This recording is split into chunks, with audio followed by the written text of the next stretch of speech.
धन्यवाद उपसभापति महोदया। मैडम, ये होम्योपैथी बिल, इसके बारे में, इस पद्धति के बारे में ये कहा गया कि भारत में ये ऐसी तीसरी चिकित्सा पद्धति है जिसके माध्यम से लोगों को लाभ पहुंच रहा है, स्वास्थ्य लाभ पहुंच रहा है।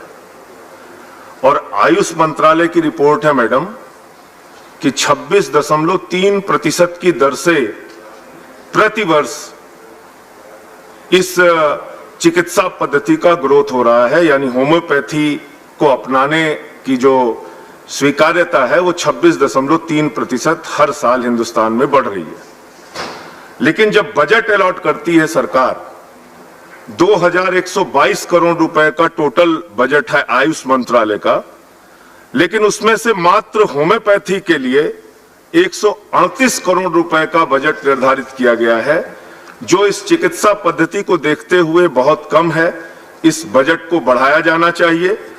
जो सरकारी अस्पताल हैं देश में होम्योपैथी के, वो 207 की संख्या में है। जो डॉक्टर्स की संख्या है वो 2,24,000 के आसपास है। जो डिस्पेंसरीज हैं वो 7,856 हैं। और इतना बड़ा नेटवर्क होने के बावजूद अगर आप सोचते हैं कि होम्योपैथी को हिंदुस्तान में बढ़ावा 138 करोड़ रुपए के बजट से आप दे पाएंगे, तो मुझे लगता है कि ये बहुत मुश्किल काम है। अभी यहां पे कहा गया सरकार की तरफ से भी और विपक्ष की तरफ से भी कि ये वो पद्धति है होम्योपैथी जिसमें जड़ से बीमारी को खत्म किया जाता है। और ये ऐसी होम्योपैथी, ऐसी विधा है जिसमें मीठी गोली दी जाती है मैडम। तो ये सरकार भी मीठी गोली देके हिंदुस्तान में जड़ से सारी चीजों को खत्म करने पे लगी हुई है। वो चाहे सरकारी नौकरियां हो, जड़ से खत्म हो रही हैं।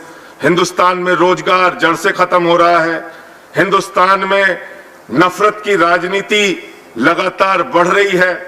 तो जो ये सरकार के काम करने की पद्धति है, होम्योपैथी की तरह मीठी गोली देके, झूठे वादे करके, बस मैं खत्म कर रहा हूं मैडम, झूठे वादे करके देश को गुमराह करके जड़ से सारी चीजों को खत्म करना।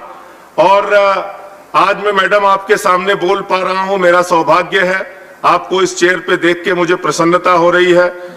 लेकिन इस सरकार ने इस काबिल भी शायद मुझे नहीं छोड़ा है, और हो सकता है कि 4 दिन बाद मैं जेल में दिखूं। देशद्रोह का मुकदमा लगा दिया मैडम, देशद्रोह का मुकदमा। योगी सरकार ने देशद्रोह का मुकदमा मैडम लगा दिया।